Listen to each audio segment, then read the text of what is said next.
Good. All good. So, Andrew, welcome in, Luke. Well, Detective Tom and Austin, and now with the great Johnny Payne back onto the KatChat podcast to talk about the previous movies and his year of 2024.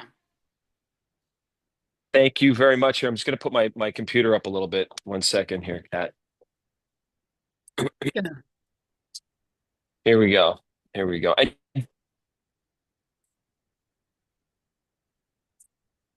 One second here. Okay. Do you want me to put it horizontal? I think you're good. You're good. This is fine. Yeah. Good. Okay. Thank you Okay. for acting. Thank you very much for having me on the podcast, Kat, again. And Anytime, it's a pleasure to have you on because I know we always had very good conversations about your movie, your project, and the purpose of Hallmark and how Hallmark has like evolved in the past couple of years, now adding out a new Hallmark streaming service at Hallmark Plus. there's a lot. It's almost as much as all the characters that you just named that I have played in the past. I feel like we're all trying to, find well, no, we know what works and what doesn't, but I guess it's like trying new things out. And, as I do with my characters, Hallmark is doing the same thing with all the things that they're trying right now. But it's always to try to bring something fresh, innovative, and exciting for fans, right? Where they're always trying to one up the last movie, the last year.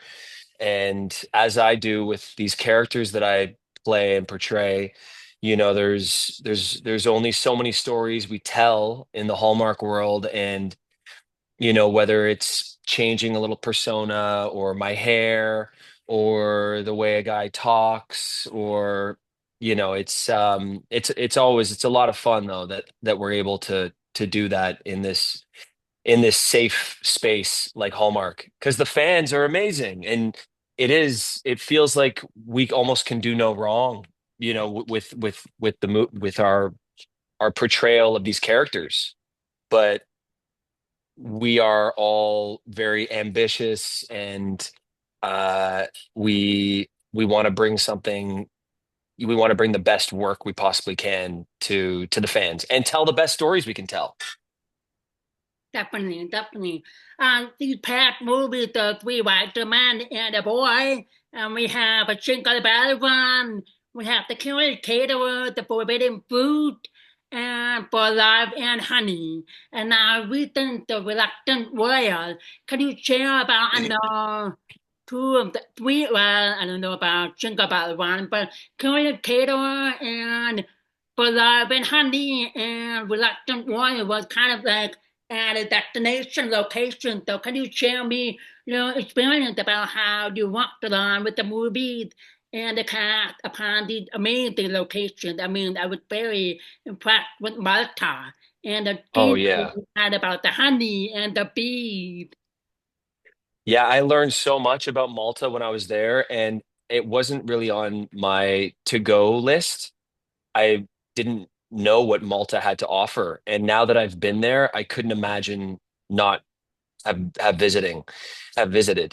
It's definitely like it's a place that I think needs to be on everyone's bucket list because there's so much history and it's so uniquely different to anywhere else you've ever seen in the world. It's like you're in Game of Thrones. You're walking through these castles and the country was built.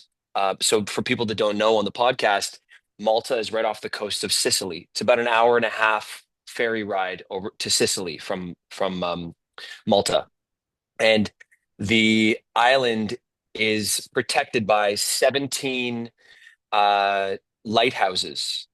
And back in Wow. the 1700s, 1600s, the country was built up by the Spanish Knights, and so they built these huge walls and castles and these 17 towers all around the island. And if the island was being attacked, they'd light one of the towers, and then another tower would light the next tower, and it'd go all the way around the island. And that's how they would protect themselves. And in the day, it would be done through smoke. So they would light a tower, and then there would be smoke that goes off. And there was this very famous battle. There was 5,000 people, 5,000 soldiers in Malta, the Maltese army, and they were battling 50,000 Turks during the 1700s that were coming in on ships. They had about 1,000 ships, and they won. And that was a huge, huge battle for them to win. But it was the way that the country is fortified. It's unbelievable when you're there. These walls are, you're talking about 70, 80 foot walls that surround the whole island in some places. So I learned a lot about Malta. I also learned that Maltese bees are the strongest, most resilient bees in the world, and they'll actually take these bees and bring them to places like Canada where it's cold and windy, and the bees will thrive. But they're very feisty, and I actually had three of them in my bee suit one day. We went to go to the apiary and where they make the honey, and I met with the beekeeper, and my wife was there too, and some of the film people, and it was so interesting. I took my phone out. I said, they're pulling these like the honey drawers out of the boxes, and and the bees are swarming, and they're doing the smoke, to calm the bees down. And the smoke is there because the bees think it's a fire, so they dissipate, they disappear, or they hibernate. They go like they hide. So they're pulling the bees out, and I was like, "Wow, this is really interesting." So I unzipped my beekeeping suit, and I reach in and grab my phone, and one bee flies in my suit, and so I start. I'm calm, but it's flying around. I'm like, I'm not going to say anything just yet. I turn my back and I unzip it even more, and I'm trying to get the bee out, and I'm blowing. I'm going. I'm not trying to touch the bee, and two more bees flew in my suit. So at this point, I'm like, okay, I'm gonna Oh, cut my losses. I zip my suit back up, and I end up going to the you like probably made out of le honey, and do that why the bees are attracted to you. No, maybe cat. Yeah, maybe. But anyway, I tell them, I go, I'm so sorry. I have three bees in my suit. And so the girl just freaks out a little bit. She's like, okay, just stay calm, stay calm. I was like, okay, I'll stay calm. I walked to the car, and a bee stung me on my chin, but that was the worst of it. I undid my suit, and the other two bees got out. But yeah, they're feisty. They're feisty little bees, because when they were in my suit and I was staying very, very calm, they were flying all over my face, and they were getting very, very irritated. But that's my Malta bee story. Wow, that's amazing. I mean, I was watching the movie and I was trying to visualize like how your character and the lady character and how they were able to work around with bees because I know sometimes you can't do much about it. You just have to take back background knowledge and prior knowledge of how to handle the bees and how to act around them. I mean, with me, I would be flying. I would not even put on a bee suit or anything to do with the bees. But I'm so fascinated because of the honey and how they make the honey and how they work together to protect other bees along with their queen. So it's very fascinating. So I appreciate that little bit of a background. Yeah, there's actually bees. There's so many holistic properties to bees. The If you just with your bee suit on, if you just stood there and closed your eyes and let the swarm of bees go around you, it's so relaxing. It's a vibration that will put you into a meditative state. And also, when you get stung by a bee, your body lets off endorphins, and they're healing endorphins. And they've been there's some people that believe that there's like can't people that are in cancer remission should get like bee therapy, where you get stung a couple times or once a day for a certain amount of time. I don't know how it works, but there's a lot of healing properties to obviously the bee product, of course, the honey, and and bee pollen and whatnot. But the bees actually themselves, they they can heal, and it's yeah, that movie was so much fun, and it was kind of an Indiana Jones kind of character. Um, and I was really hoping that we would do more of those movies, which I don't know, maybe there's a world in which we do more, but it was a really fun movie to shoot over there and work with the crews and the cast. We had a lot of actors coming in from all over the world. And I think that's the beauty of working on these destination movies is working with these actors that are from parts of the UK or parts of Malta, South Africa. When I did, Love on Safari, it's beautiful. You know, we're all doing the same thing. We're all creatives, just trying to tell a really, you know, rich story. Yeah, definitely. I mean, I look forward to the destination movies. Sometimes the posters don't really tell it, but like when I watch them, I thought, wow, they have like a really cool job, making movies for us, making them Yeah. massive. At the same time, they get to experience a lifetime, touching amazing places like Ireland, Australia, or Malta, or Italy, or Greece, like where the groomsmen was. That's very Yeah. beautiful. So I'm Yeah. looking forward to see more destination movies, whether it comes on Hallmark Channel or Hallmark Plus. Yep. Yep. It's the best. I have the best job. Yeah, yeah. So thank you for making movies for us, Andrew, along with everybody else at the Hallmark universe. Now for Curious Caterer, the Forbidden Fruit. I had a chat last year with Jaycie, who played Nikki sidekick in the movie, so we had a little bit Yeah. of fun chat about it because I was really hoping she would find some kind of love in that movie, but that didn't really work out. So explain to me about your experience working on another Curious Caterer with an amazing cast and the amazing Nikki DeLoach. Yeah. Yeah. JC's great, isn't she? Yeah, she She's is such a yeah, wonderful. yeah. Oh, to Yeah, tease she's her wonderful. back up on that. We need to find you some live. Hopefully, the next couple of Caterer movies, Yeah. something there. But that movie was twist, and I would even think of that. Oh no, no, don't tell me him. I was trying to think the band or the girlfriend or the I know. but no, it was in the band. I was like, so I love our Poor movie that played out really well with the story and the plot and the twist. poor Marla. We all feel bad for her. She has to find love.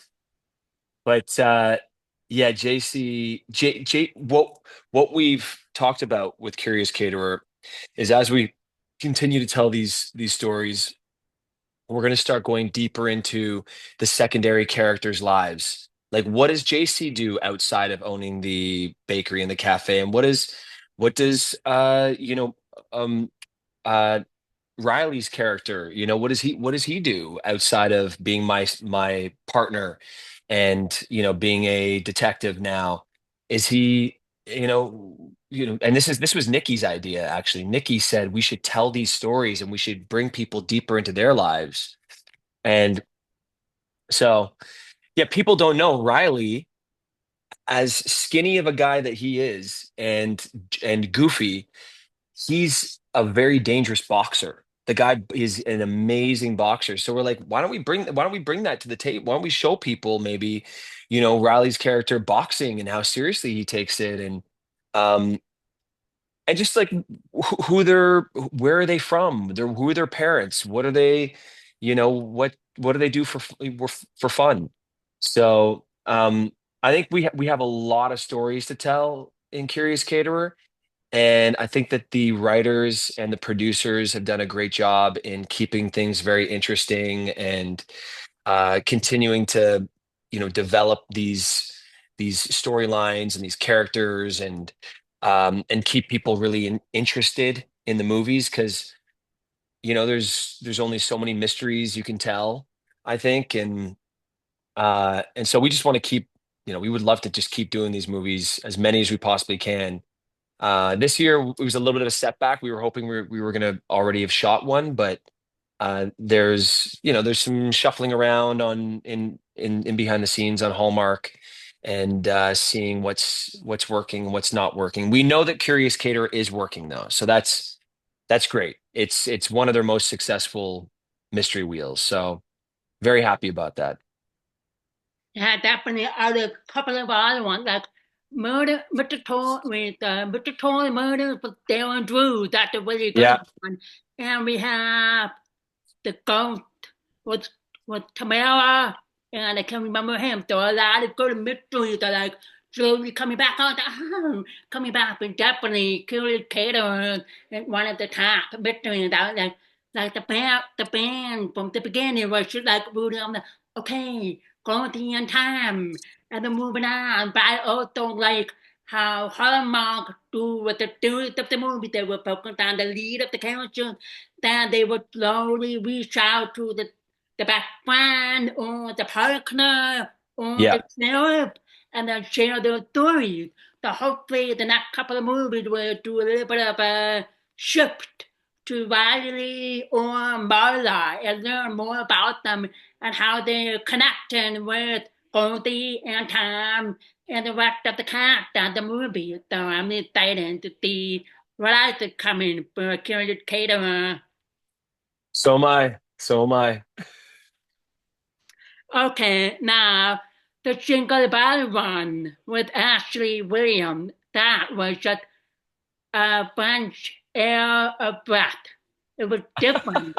But I would think I know it's a Hallmark movie, but I would love that into a contact like that. That would take me Yeah, yeah. in just for some clues or something I have to get and prove and then move on to the next level. I was like, that is not realistic, but I'm gonna go with that. But it was a really cool plot and it was very different from the usual formula of Hallmark. Yeah, it's fun to play a movie behind a movie, because you're playing these two different versions of who the character is, who he wants to be, who the persona is on camera versus off camera. And I know some people when they watched Jingle Bell Run, they said they were surprised at like douchebag Andrew. Uh but it Yeah, was great. It was so much fun to play that guy and then have this arc, to show growth and show that he can, that he's got this heart, and he's lost himself in fame and fortune, and he thought that losing Instagram followers was something that, he was felt like he was being forgotten about. He lost his identity. And to have such a wholesome character like Ashley and to portray a school teacher as well. So many school teachers out there that watch Hallmark, you know, I love that we're able to tell this story or, a version of the story. And a lot of the time it's such a selfless job being a teacher. And I think Ashley played it so well, oh no. and she's such an empath, and she's so good with kids. And to see how she treats my kids when she's with our kids, I feel like she's like an extended aunt, and my kids feel the love from Ashley as well. And I think any kids that are around Ashley feel that. But she was the perfect um, co-star for me and in this movie, and it was so much fun to be able to play with her, and she has such amazing comedic chops too. So to be there on set and to play across from her and was a real treat. Yeah, it was really different. And then, like, I know you play a lot of different roles and you're trying things out. What work? What doesn't work? Or that could be something. But I was watching, I was like, hmm. Okay, this is not normal for Andrew, but let's see how it goes. But at first, you might start off a little bit douchey or snippy, but then when you start to learn with Ashley character through the movie, learning about each other, it's like, oh, she's a teacher, she's going through that, and I'm an actor, I'm going through that. So then, uh, each competition or each level, you guys gained and learned about each other toward to the end of the movie, which was really cool to watch. Yeah, it was so fun to play too. And the director of that movie is the same director that directed the Santa Claus, and she directed a few movies last year that did really really well. And she was her name is Lucy Guest, Yeah. and Uh-huh. she was amazing. She was such a creative inspirational person to work with. She's an actress, so you could see she's an actor's director, and she was Hmm. somebody who gave such great feedback and direction. Yeah, definitely. I mean, I talked to her too as well, and I was just going on and on about her directing perspective with the the Santa Claus, yes, and a a deal with the lift. I think that was last year when those were like really really good, and how she directed and stuff, and the lightning, the angle, the perspective. I just really in awe about that. So I give kudos to all of the directors trying to Yeah. visualize the movie with the angles. Okay, we're gonna do it this way. We're gonna do it 360, or have one here and have one make it look like. So I learned a lot from many different directors and how they visualize. Okay, this is what the movie's gonna look like. This is what's gonna happen. Here's what we're gonna do. And she then shared some backstories about Santa Claus with the weather that I was fun to learn about too. Oh yeah. About the weather? Yeah, there was like one day, I think there was one day there was the bad weather, it was like rainy, but they couldn't shoot that day, and then they started to have fun, get that mud all over, just having fun. So that was a little bit of a backstory I got from Lucy Oh, with that's Santa neat. Claus. Yeah, you have to think on your toes. When you're a director and producer, you're at the mercy, especially shooting in Vancouver. Vancouver is such a temperamental, it's a volatile, it has volatile weather. So it could be, sun shining one minute and then pouring rain in the next. So you gotta have your days planned where, if this doesn't work out, then we're gonna have to shoot, we'll shoot elsewhere, or we'll figure something out in the moment. The real problem is it when you have, and I've seen this before, where you have 9 days in a row of rain in Vancouver, torrential downpour for 9 days. Then How you are you gotta gonna do that? How are create you gonna then shoot you a gotta movie create for magic. 9 days of snow or rain in a row? I cannot. No. You have to tarp the area that you're shooting in. So if we're doing like standing at the outside of a cafe, or walk and talk, you got to tarp it all, and that's it. Crazy. I can't imagine. I mean, Yeah. try to think about any Hallmark movie, any movie kind that has terrible weather. And I was like, well, whatever you did, it worked because it didn't look like it at all. Yeah. What the movie is showing, you never know again with Hallmark. So, The other thing is when it's freezing cold outside and you have the kiss at the end of the movie, and you guys are talking and you're coming closer and closer, and then you just both have, dripping noses, or your mouth doesn't work because it's too tight. That's also the thing you have to worry about as the actor. The director doesn't have to worry about that. yeah, that's been cold or hot or whatever. And Yeah. but I mean, a Christmas movie in the heat with the ice pack or band in between takes. So definitely, yeah. Yeah. We say in golf, there's no pictures on the scorecard. So what you see, there's movie magic, but however you get there, you just get there, and you Right. do everything in your Exactly. power to just make it work. Yeah. Okay, now the three wild, the man and the boy. I want to tell you, I had the privilege of talking to Kimberley Sustad finally, and Okay. and just amazing.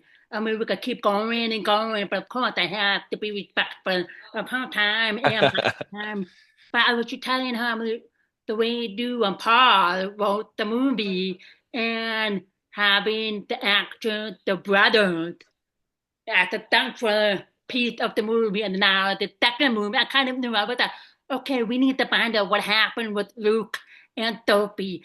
Did they get married? How? Whatever. And we jumped it over. And the man like, I'm thinking someone. And all the boys are like, okay. And then of course chaos had to happen with the movie with the school play, but that movie should get funnier every single time. And I'm telling you, Kimberly and Paul and the three writer man, I'm gonna call it man. Hopefully for a third movie. Yeah. Uh, I I know hope so too. we were talking Cat, at the I think it's end, so. everybody would think of the three writer man and a teenager, or the three writer man and a whitey, or Yeah, something like that with the man. Paul. Or, who knows? Paul. Paul said we'll just call it Four Men. Oh, four men. So that means BJ's Four coming Men. in. Four Men. Well, the little boy's a man now. Okay, okay, Yeah, four yeah. men. Four men. Four men. Four men. Yeah, give it out how much time passed. Yeah, but that was Yeah. a really good movie, and I really liked how the story played out. It didn't give out more of a disconnect. It was like going along, okay, and then yeah, of course we have Lee Clark, David the play in some way. So I would like to know more about that and how that incorporated into the movie. About what? Sorry. Just repeat that. Lee Clark, Matt Lee Clark, Oh, uh, yeah, yeah, yeah. Neighbor. Matt. Well, we have to have Matt. Matt's the centerpiece to everything, you know. Matt is Matt he is exactly what, well, you've spoken to him before, so you know the type of guy he is, but he's exactly the guy that you would think he is. You could sit and have a beer, many beers with Matt and have a ton of great conversations and a lot of laughs.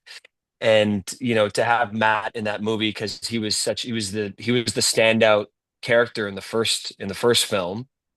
um I think Paul and Kimberly were like, okay, let's write the second movie. We know Matt's going to be involved, so like however we fit him in, and then let's make the movie around this how we fit him into the movie. But I think what's so incredible about these Wise Men movies is the obviously the supporting cast. Having Margaret Collin and Matt, and then in the second movie, the theater director, like that guy at the very beginning of the movie, wasn't he amazing? He was so funny. We could just sit there and watch him and let him riff all day, and just every single time it was so funny. Um, and then Tyler's girlfriend, she was amazing. She was Oh yeah, oh, she was. I was watching. I was. Aaron. We have a female Tyler in that movie. That's great. Right? Yeah, and Fiona Vroom as well, Paul's girl. Like the movie is just so stacked with so much talent.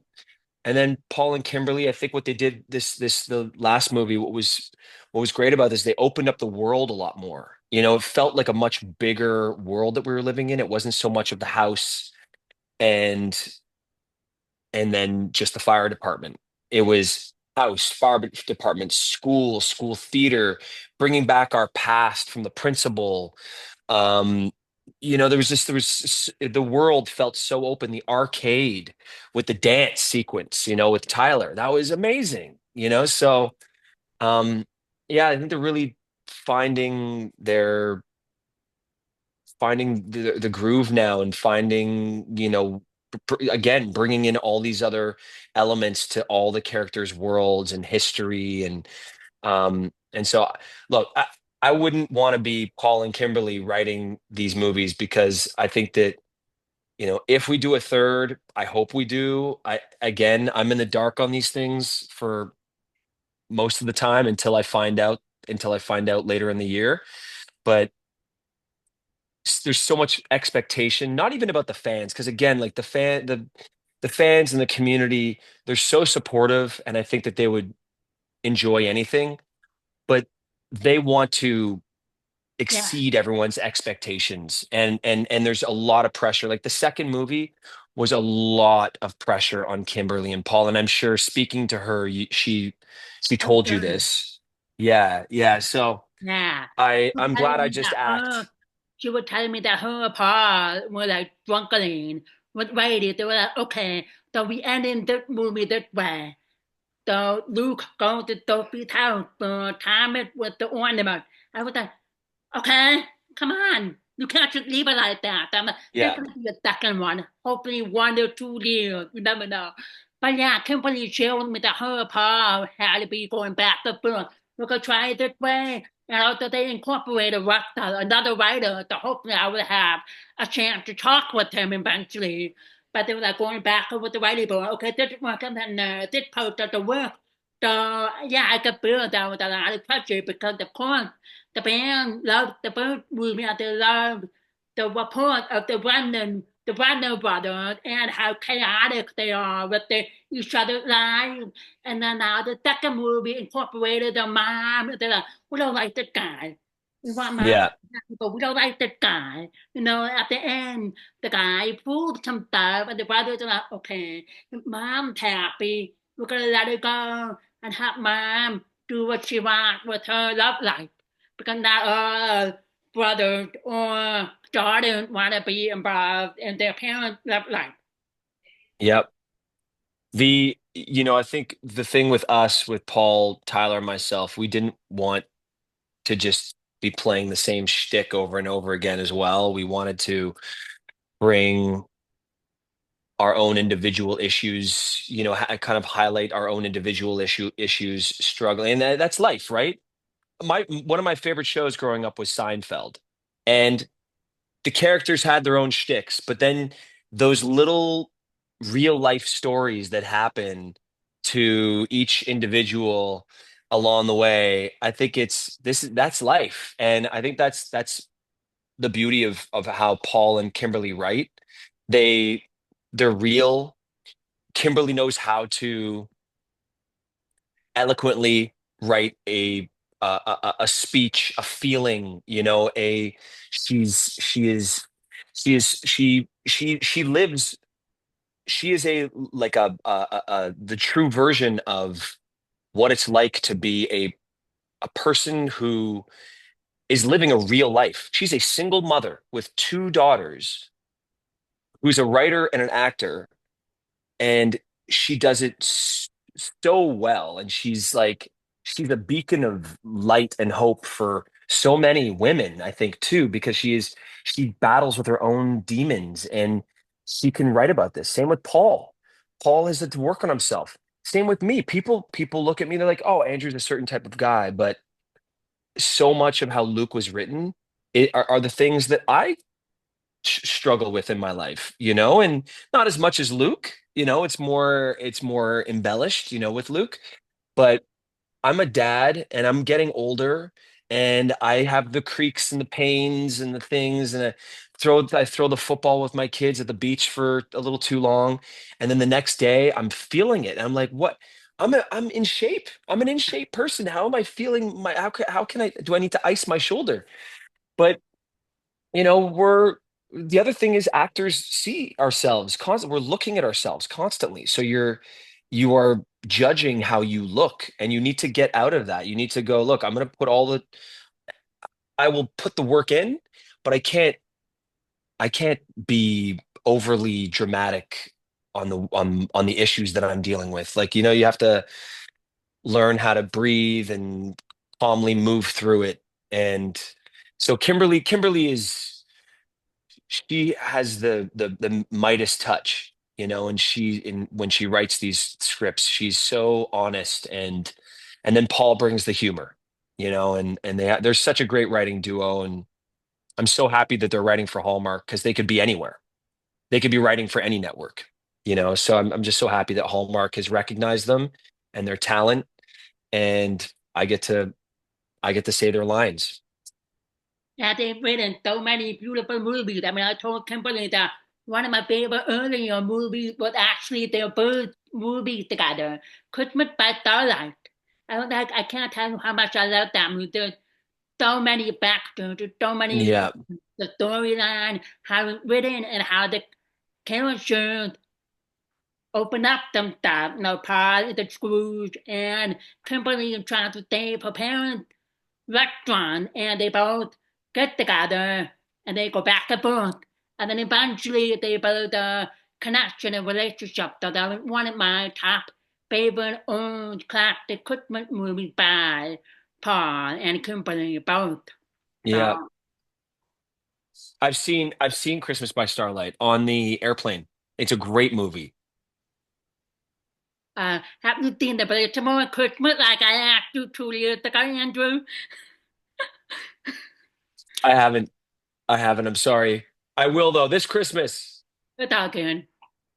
Okay, no problem. I keep you on that. Thank you.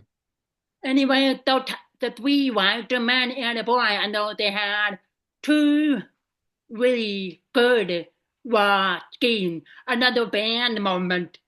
That one cracked me up because everybody, I'm not watching the movie. I'm like, okay, when is the band moment going to come? Because there has to be another band moment.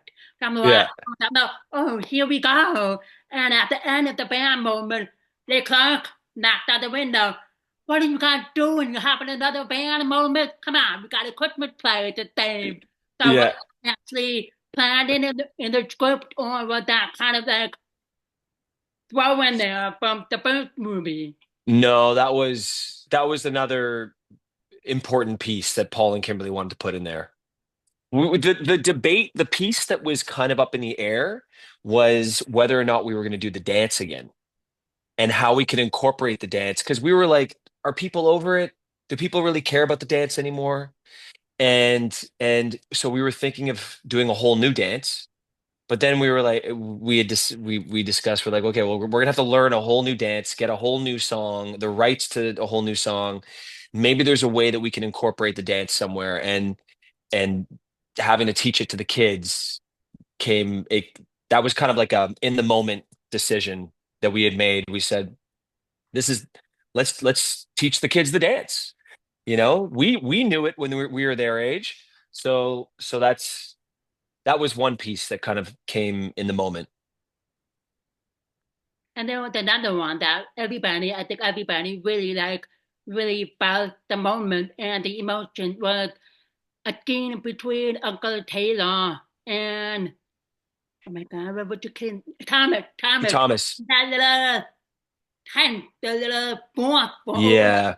Thomas was feeling, I don't know, left down, feeling lonely, feeling like he wasn't good enough. Yeah.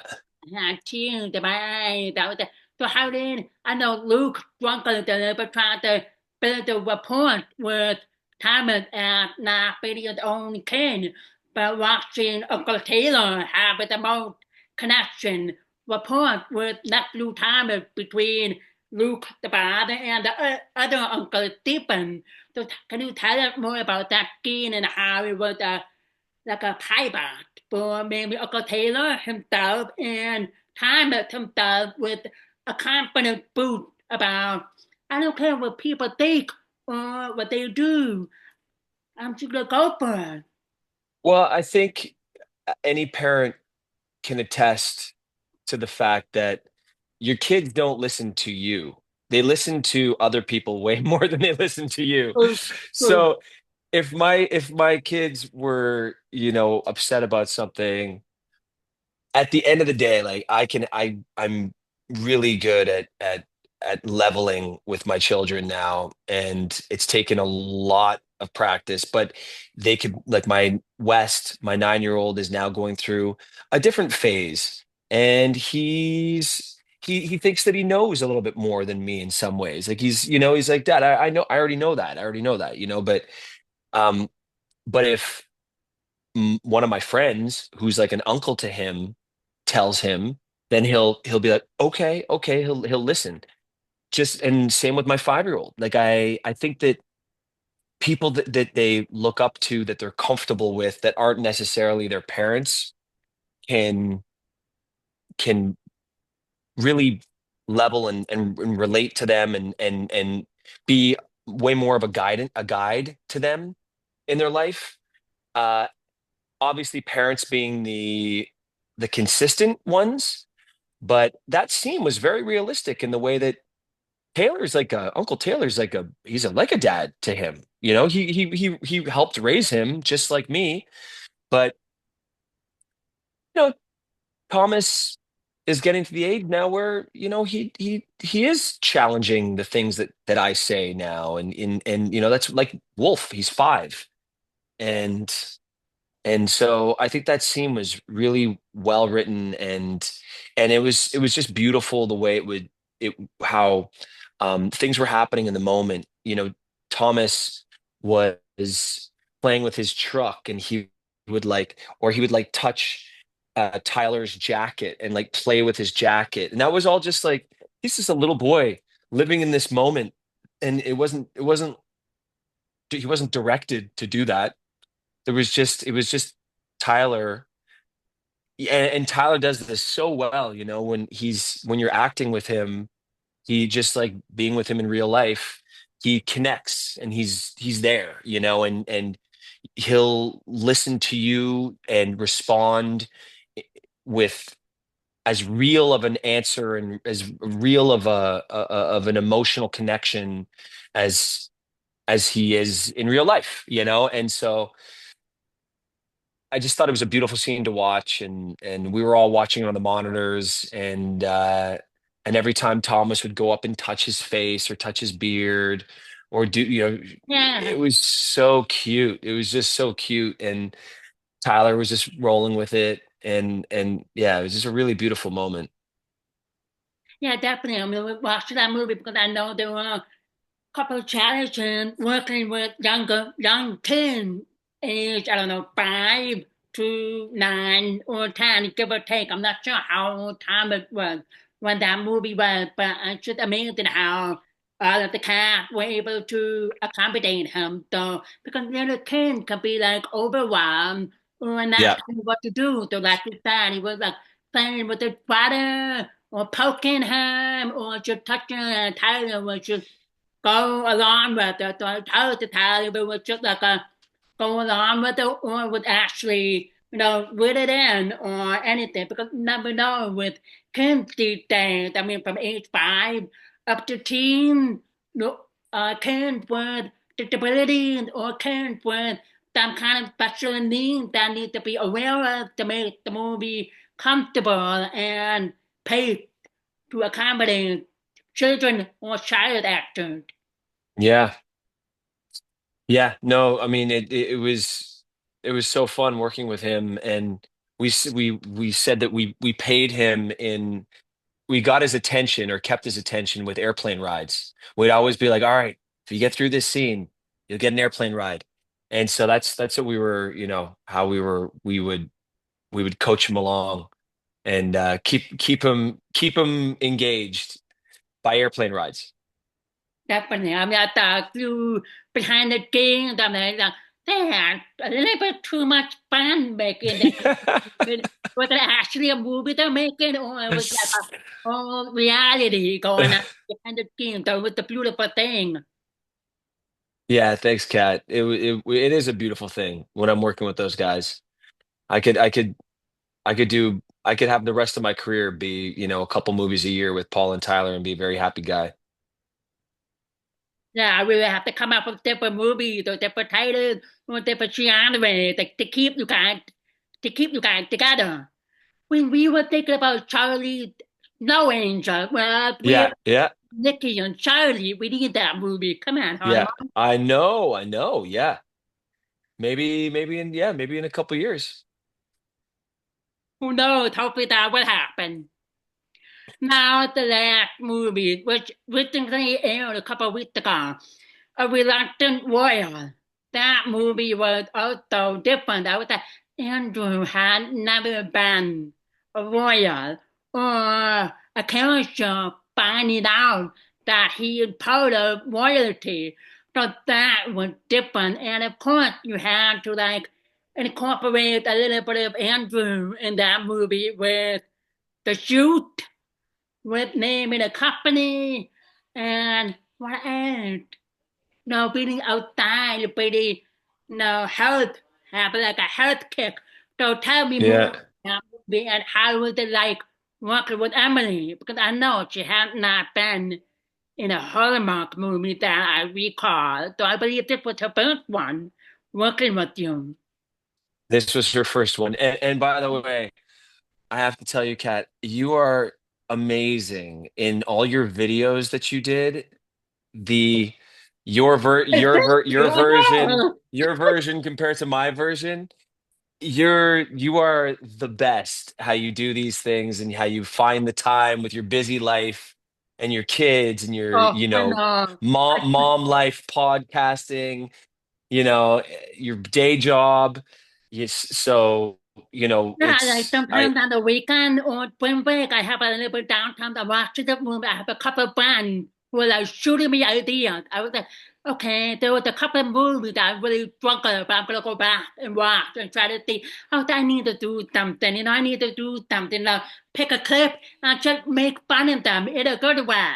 So I started doing it with the Santa, with the Santa class with Kimberley Sustad and Bam. yeah, yeah, A couple from the white man and a baby and yeah. white man and a boy. And I was like, okay, I'm gonna try Andrew movie. I try to figure out, oh, I'm gonna do hunting, but I don't have hunting. I have dog. So I used my dog for that one. Everybody was like, oh my God. No, I'm better than Andrew. But now I'm waiting for a call from Hallmark. So hopefully the next 5, 10 years I'll get a chance. Who knows? Yeah, no, Kim, less than that, Kat. Hopefully in the next 2 years or 1 year, let's get you in the movies. Um, no, but Reluctant Royal was a movie that I developed for 2 years. I wanted to do a royal Hi. movie and I wanted to do something different. And so this idea came up with a writer named Samantha Herman, and she's written a lot of movies for Hallmark. And so we had just developed this idea, and in the end, Samantha, as this does happen in Hallmark and other networks, the writer can only bring it so far. And we had new writers come on board, Tippy and Neil Dabrowski, who have also they're very familiar names in Hallmark as writers. So they came on, they finished the script, and I think they did a really great job writing a very funny movie that had, there was a difficulty in making sure that fact checking, how what really is allowed and not allowed um, with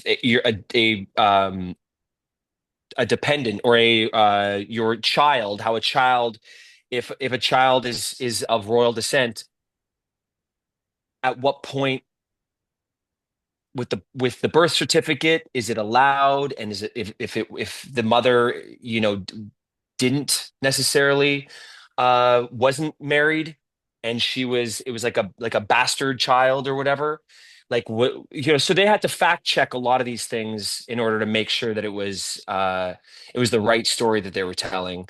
And yeah, that movie was kind of like a highlight reel of everything that I've always wanted to do in a Hallmark movie. I wanted to be able to sing karaoke.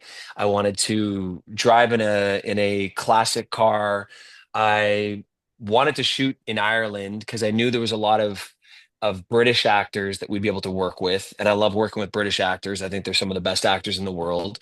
Um, and so I think we had a lot of that, and shooting in castles. We had two different castles that we were playing in, and one castle was for the interior, the other castle was for all the exterior shots. Um, but yeah, fun movie. Emilie was fantastic. Emilie was just, she's everyone knows her from Lost and Once Upon a Time. She has done hundreds, if not thousands, of episodes of television. And I was wondering how she was going to take to Hallmark. And it's a different beast. It's a different animal altogether. When you work in television, you're used to longer days, more takes. You know, you're when you work with Hallmark, it's 2 to 3 takes potentially to shoot a scene, and multiple different angles, but you still get a couple takes in each angle, and that's it. So she was a champ. She just fit right in, and I think she was the perfect person for this movie. I think she came across really well, and I'd love to do another movie with her. Yeah, you guys had a very different. I was like, oh, Andrew was someone different. So we'll see how that goes. And I was just like amazed with the movie and the storyline and how you add in a little bit of humor and how to figure out, okay, from a background in a mechanic with the cars, having a normal life, going to the bars and all of that. And oh, now I'm a warrior. Okay, then there's a lot of things you have to know and understand. And what I really liked about the movie and how Shadi was very reluctant with his relationship with his father that he never met or never knew. And he was like, why should I give you a chance? Why should we, have another, relationship and all that if I'm going to become royal and done being king? So that kind of like carried me back to like, I know you have a really special relationship with your father. So, and I heard that he was in Ireland with you guys during making the movie. So that's another reason why that movie seemed so special, other than your development and making the movie. Yeah, my dad was there with me, and um, to talk about the father-son relationship in this movie, I think that was almost the A love story. It was the love story between the father and the son. Uh, I think was even the bigger story that drove the film. The one with Emilie and I was one that seemed like it was going to happen regardless, but there's a lot of emotion that goes into meeting your father for the first time as a man. I know that I've had to work through issues with my father, and I had a great upbringing. My dad and I, we butt heads every once in a while. He coached me in football, um, but the man is 86 years old now, and he's softened so much. And I've had the ability now to, especially since my mom passed a few years ago, to travel with him and to take him with me on location places and connect with him in ways that I have always hoped I could, but I never knew that I would have the opportunity to. But now with Hallmark sending me off to different places, he always comes around 2 to 3 weeks into my shooting, so I already have, it's difficult to be working the amount that I'm working and then also be balancing having my dad there. So it's been a real gift to have my sister come travel with my dad.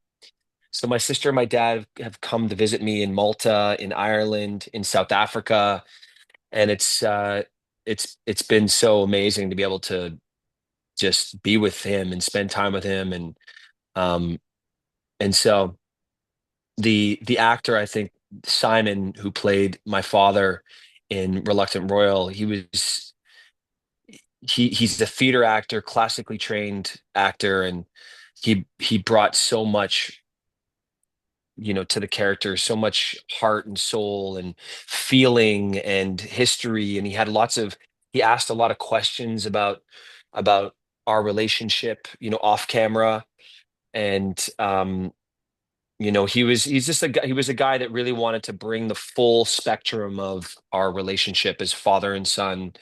And it was a lot of fun working with him. All those car scenes, late at night car Yeah, scenes. Yeah, they were a lot of fun to play with him. for sure. Yeah, I watched the car about like, hand me the dad, like, I'm just trying to the pointy one for the fire. I was like, I didn't Yeah, know one or two names of the tools because I tried to put things around my house. So that yeah. makes the note fire. Okay, I'm gonna take it around to my husband, bring down the screwdriver. I'm like, which one? He goes, the one over. No, I was like, come on, I'm like, you grab with the toolbox. Well, I'm learning. Yeah. So Andrew, now you've been into a couple of Hallmark events, like Christmas Con, Hallmark Kansas City Experience, and I think you've been on 3 cruises. The one cruise was Christopher Palaha. And were you on both of the Hallmark cruise or just one? One Hallmark cruise. So how did that Yeah. go? Tell me a little bit more about your experience with that and connecting with the band that you already met from the previous conventions and new band. Yeah, that for me, shooting the movies is a lot of fun, but it's it's a lot of pressure because I want to do something great and I want to be different and be express my creativity as much as I possibly can. But it's really the fan experiences that are they mean everything to me. Like it's once the movies are done and I'm happy with my work, then I can go enjoy the fan experiences. And I think they've come at a perfect time of the year as well, like nearing the end of the year, where we've already done a lot of the work up until that point, and now we can just have fun and meet people. I love, obviously there's the people that I've known for so long, like you, and there's I could name many, many people that I've known for so long now for the past 7 years since the first Christmas con. But now with the cruise and the Kansas City experience, I'm meeting so many new people, so many new faces, and I've heard new stories about what has brought people to Hallmark and how their family has been, brought together every Saturday or Sunday around the television set, watching these movies and going through potentially a hard time together, watching these movies or not, just having fun. Um, but yeah, these fan experiences are a testament to the the marketing team and the head of communications, Annie Howell, and her team, Shayna Julian, the hard work that's gone into the PR team, just knowing how much this means to the fans and knowing how much it means to us that we want to also be in front of the fans. It is very similar to Disney, where there's the Mickey Mouse and Minnie Mouse and Goofy, Daffy. The characters are as big of a part of it all as the brand, and so these these women have worked tirelessly to try to bring something epic and an incredible experience to all the fans, and they're always creating something new. And now that we did last year's, they I think have really found what worked, what didn't work. They're listening to people. They're saying, okay, a lot of people felt like they wanted more time, or they felt like they were being siloed off away from the talent, on the ship sometimes. So they're listening to this the feedback, and they're going to bring people um, an elevated, more complete experience every single year that they do this now. And I love being with my peers. We have so much fun together. Ben Ayers and I think have a little too much fun together, maybe. Kimberly, Paul, we just we have so many laughs, and we love being around the community of people. And I mean, look, Ben didn't have to start Romance University. He did it because he wanted to do good. He wanted to give back, but also he wanted something that could bring fans even closer together. And he's such a great champion for the brand and for all everybody that watches his movies, and all of us that are acting alongside of him. And so yeah, I love these experiences. I can't wait to see people at the next one, the first one that's going to kick off the year. I don't know. They might do something. They did a bus tour last year to kick off the season. Maybe we'll do something else again. But I know the Kansas City Christmas experience, we're doing all of those again. And I might do two this year, hopefully. Uh, and the cruise obviously is going to be off the charts. It's going to be amazing. It's going to be so much fun having double the amount of people there. And yeah, it'll be a big party. Yeah, I mean, after hearing different thoughts of event one after another, I would talk with my girlfriend. I was like, how are they, keep going? I mean, go from a movie to an event, and back to a movie, on to event. So I give, kudos to all the actors, the actors, and writers, costume designers, producers, and the Hallmark Media team, Annie and her team. I had the pleasure of talking with Annie too as well. And I'm just amazed at how much behind the scenes of Hallmark, the Hallmark brand, the Hallmark company, and public relations. I've learned so much of seeing the event planning through her eyes, what does the work. I've been hearing my friends who went to the cruise and the Kansas City Christmas experience. I almost went to one weekend, but it didn't work out. So my goal is to make one weekend in Kansas City because I'm already going to Christmas Con. Great. Yeah. It's just amazing. She did see there are some tweaks and some things, areas of improvement to make people happy. I mean, I know you can't always please every single one, but all you can do is make the best of it with the event and the time because there's no 24, 27 days, 27-hour days. Hours in a day. Yeah. 24. Well, don't feel too bad for us, Kat, because we don't work in the mine. We're not like shoveling coal all day, or like we're not nurses and doctors that are working 120 hours a week. We work and then we play Yeah. and we take care of ourselves. And I think the toughest part of my job is when I'm not working, not knowing when my next job is going to come. But I know now that I'm in this world that I probably have a job coming relatively soon, always. Like it's always maybe a couple months out.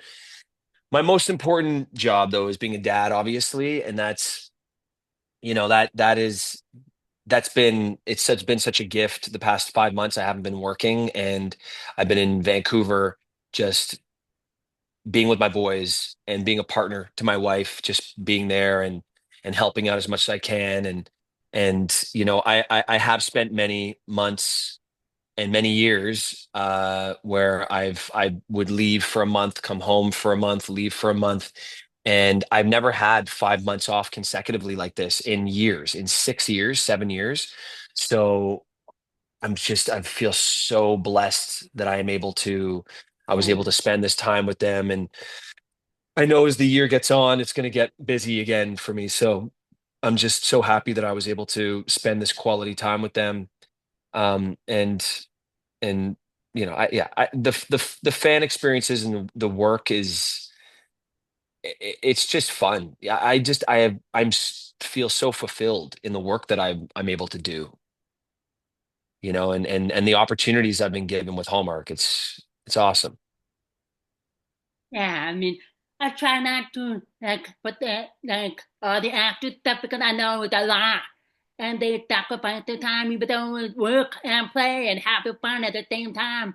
So it's just like wondering, I'm like, okay, work, family balance because when they're not making movies, they're doing work like their own side business, side company like you used to have Little Rat. Now they're incorporated with a beauty company, Skin that I finally Yep. ordered last week. So hopefully it will come All to right. I to try it out, see how it is. Yeah. It's exciting. Thank you, Kat. Thank you for supporting. It's really good stuff. Honestly, like I'm not just gonna, I'm biased, but my partner and my partner is a heart and lung surgeon in Vancouver, and he runs all the ICUs in all of British Columbia, in the province of British Columbia. And he was originally a lab guy at MIT, and I brought a bit of my health and wellness, and he brought the science, and we put together, I think, three of some of the best products on the market. Our moisturizer and our serum, especially our serum. I don't know if you're familiar with SkinCeuticals. Yeah, I have the moisturizer and I have the skin wrap. the white bar. Oh, okay. Okay, great. Okay.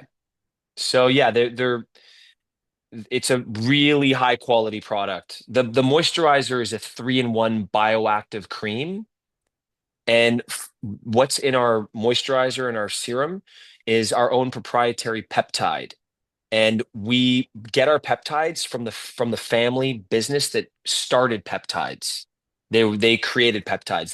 They were the originators of them. So we have this like the most high quality peptides and retinol in our moisturizer. And a lot of the time it's people put when they put retinol in things, they do a fast release retinol to try to get the most results quickly, but that can affect your skin. You can have irritation.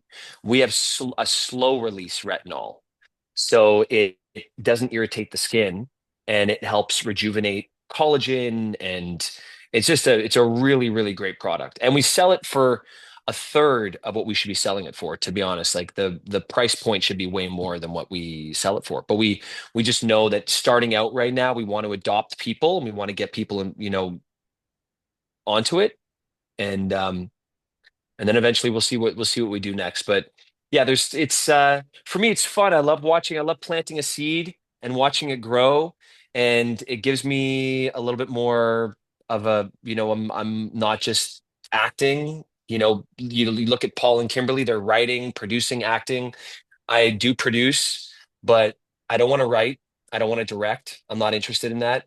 But I love being a creative. That's my creative outlet, is creating these products and building a business and working with people. So it's definitely a passion of mine. And that while you were talking about skincare, but I was just thinking of, okay, I have another real idea in the making, so stay tuned for that when I try out the skincare. All right, I will. I will. All right, well, I'm going to thank you for your time. I'm going to wrap this up. I'm going to, if you want to say any comments or ask me any questions before we wrap this up. So thank you so much, Andrew. Thank you so much, Kat. No, I just want to say thank you. You're amazing. I love speaking with you, and apologies for the two times that we couldn't make it work before, but we made it work today. And thank you, Jill, as well. No Yeah, problem. appreciate Thank you. you. Third time with the charm, so we made it work. So We made hopefully it I will work. see you again sometime this year at Christmas Yeah. time. Yes. I will be at the Kansas City for sure. So if you're going to one of the Kansas City experiences, I'll be there. Okay. What about Christmas cards? Do you know anything about Christmas cards, guys? I'll be there. I'll be there. Okay. I'll Yep. probably see you on both of them if I make Kansas City happen for one All week. right. I'll see you there. Thank you, Andrew, and hopefully Thanks you so much, have Kat. are coming in the future. For sure. Yeah, no, I do. I know I do. All right. Yeah. We'll Have a good we'll night, talk about the next Andrew. time. All right. Bye. Bye. Thank you so much. Thanks, No Jill. problem. Bye bye.